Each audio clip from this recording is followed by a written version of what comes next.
So I'm just sitting here and I was thinking about and reflecting on this conversation that I had with my homegirl last night.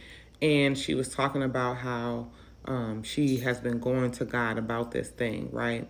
And my first thought and reaction was like, God already knows. Like, yes, we are supposed to make our requests to Him, right? But don't feel like you have to beg Him. I think, and I don't know if I said that message clearly, but that's what I mean. It's okay to ask God for what we want. That's what we're supposed to do. God is a God who answers prayers, and so often we have not because we ask not, right? But also know that God hears you and that He is a God that answers prayers. And so if you prayed for that thing, I'm not saying don't ever go and pray for it again, only pray for things once, but don't feel like you have to beg God because He knows your heart, He knows your desire, He heard you. And when the time comes for that prayer to be answered, He's going to answer it.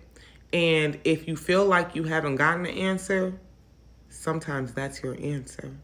And that's hard to grapple with because a lot of times we ask for things that we are not ready for, things that we are not spiritually mature for, things that if He gave it to us when we asked for it, we would ruin it.